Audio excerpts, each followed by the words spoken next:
अनुजाते जय हे कर्नाटक माते जय सुंदर नदिवनಗಳ ನಾಡೆ जय हे रस ಋಷಿಗಳ ಬೀಡೆ. ಎಲ್ಲರಿಗೆ ಕನ್ನಡ ರಾಜ್ಯೋತ್ಸವದ ಶುಭಾಶಯಗಳು. Today I am here to give some speech on Kannada Rajyotsava. Kannada Rajyotsava is also known as Karnataka Formation Day or Karnataka Day. It is celebrated on 1st November every year. It was formed on 1st November 1956. It is so proud for all Kannadigas. Thank you. Karnataka is a beautiful state of southern India. Its capital Bengaluru is known as Silicon Valley of India because of its many high-tech companies. For Karnataka, there are many famous people. Tirunelveli Chennamma, Tipu Sultan. Molli Rayana, ಕನ್ನಡದ ಸಿದ್ಧ, ಹಾಡೋದಕ್ಕೆ ಎದ್ದ, ಕನ್ನಡಕ್ಕೆ ಇವನು ಸಾಯೋದಕ್ಕೂ ಸಿದ್ಧ. ಕನ್ನಡೇ ನಮ್ಮಮ್ಮ, ಕನ್ನಡೇ ನಮ್ಮಮ್ಮ, ಅವಳಿಗೆ ಕೈ ಮುಗಿಯಮ್ಮ, ಮಾತಾಡೋ ಮಾತಾಡೋ. Today we are celebrating Kannada Rajyotsava. On this special occasion, today I am going to share a few words about Mysore. Mysore, the city of palaces, known for its rich heritage, cultural significance and cleanliness. The kingdom of Mysore was established in 1399 by Wadaya dynasty. However, the site itself has much longer evidence with settlements of dating back to the 11th and 12th centuries. The palaces of Mysore is built by Henry Irwin.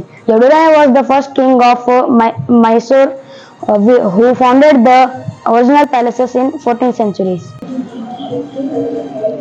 Today is Karnataka Rajyotsava and I will take this pride to speak in Kannada. Kannada ನಾಡು ಚಂದ, ಕನ್ನಡ ಭಾಷೆಯಂದ ಎಂದು ಹೇಳುತ್ತಾ ಎಲ್ಲರಿಗೂ ಕರ್ನಾಟಕ ರಾಜ್ಯೋತ್ಸವದ ಹಾರ್ದಿಕ ಶುಭಾಶಯಗಳು. ಬಾದಾಮಿಯು ಬಾಗಲಕೋಟೆ ಜಿಲ್ಲೆಯ ಒಂದು ಪ್ರಸಿದ್ಧವಾದ ಐತಿಹಾಸಿಕ ಸ್ಥಳವಾಗಿದೆ. ಇದು ಹಿಂದೆ ವಾತಾಪಿ ಎಂದು ಕರೆಯಲಾಗುತ್ತಿತ್ತು. ಇದು ಚಾಲುಕ್ಯ ಸಾಮ್ರಾಜ್ಯದ ರಾಜಧಾನಿಯಾಗಿದ್ದು ಕಲೆ ಮತ್ತು ವಾಸ್ತುಶಿಲ್ಪಕ್ಕೆ ಹೆಸರುವಾಸಿಯಾಗಿದೆ. ನಾನು ಬಸನಗೌಡ ಚೆನ್ನಪ್ಪಗೌಡ ಶಿಕ್ಷಕರು.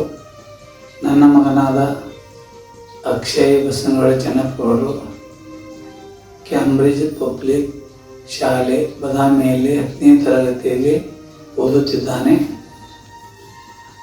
ಈ ಶಾಲೆಯ ಸಂಸ್ಥಾಪಕರು ವೈಎಸ್ ಗುಡ್ಡದವರುಗಳು. ಈ ಶಾಲೆ ಇನ್ನೂ ಎತ್ತರಕ್ಕೆ ಬೆಳೆಯಲೆಂದು ಆಶಿಸುತ್ತೇನೆ. ಎಲ್ಲರಿಗೂ ಕರ್ನಾಟಕ ರಾಜ್ಯೋತ್ಸವದ ಶುಭಾಶಯಗಳು. 1956 ನವೆಂಬರ್ 1ರಂದು ಭಾರತದಲ್ಲಿ ಭಾಷಾವಾರು ಪ್ರಾಂತ್ಯ ರಚನೆ ಆಯಿತು. ಆಗ ಕನ್ನಡ ಮಾತನಾಡುವ ಜನರು ಸೇರಿಸಿ ಭಾಗಗಳನ್ನೆಲ್ಲ ಒಂದುಗೂಡಿಸಿ ಮೈಸೂರು ರಾಜ್ಯ ನಿರ್ಮಾಣವಾಯಿತು. ಮೈಸೂರು ರಾಜ್ಯವು ಕ್ರಿಸ್ತಪೂರ್ವ 1973ರಂದು ಕರ್ನಾಟಕ ಎಂದು ನಾಮಕರಣವಾಯಿತು. ಇಲ್ಲಿಗೆ ನನ್ನ 2 ಮಾತುಗಳನ್ನು ಮುಗಿಸುತ್ತೇನೆ. ಜೈ ಹಿಂದ್, ಜೈ ಕರ್ನಾಟಕ ಮಾತೆ.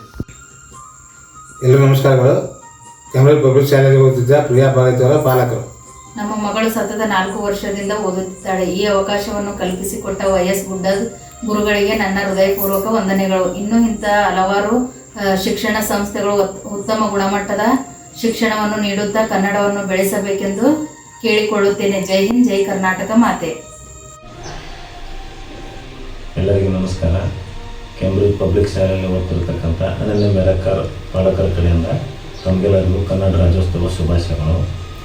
ನಮ್ಮ ಮಗಳು ಈ ಶಾಲೆಯಲ್ಲಿ ಸುಮಾರು 5 ವರ್ಷಗಳಿಂದ ಓದ್ತಾ ಇದ್ದು, ಶಾಲೆಯಲ್ಲಿ ಪ್ರತಿ ವರ್ಷ ಕನ್ನಡ ರಾಜ್ಯೋತ್ಸವವನ್ನು ಆಚರಿಸ್ತಾ ಇದ್ದು, ಮುಂಬರುವ ದಿವಸಗಳಲ್ಲಿ ವಿದ್ಯಾರ್ಥಿಗಳಲ್ಲಿ ಕನ್ನಡ ಭಾಷೆಯ ಪ್ರೇಮದೊಂದಿಗೆ ಮೌಲ್ಯಯುತ ಶಿಕ್ಷಣವನ್ನು ನೀಡಲಿ ಅಂತ ಹಾರೈಸ್ತಾ ಈ ಅವಕಾಶವನ್ನು ಮಾಡಿಕೊಟ್ಟಂಥ ವೈಎಸ್ ಗುಡ್ಡದ ಸರ್ಗೆ ಧನ್ಯವಾದ ತಿಳಿಸಿ ಮತ್ತೊಂದು ಸಲ ತಮಗೆಲ್ಲರಿಗೂ ಕನ್ನಡ ರಾಜ್ಯೋತ್ಸವ ಶುಭಾಶಯಗಳು.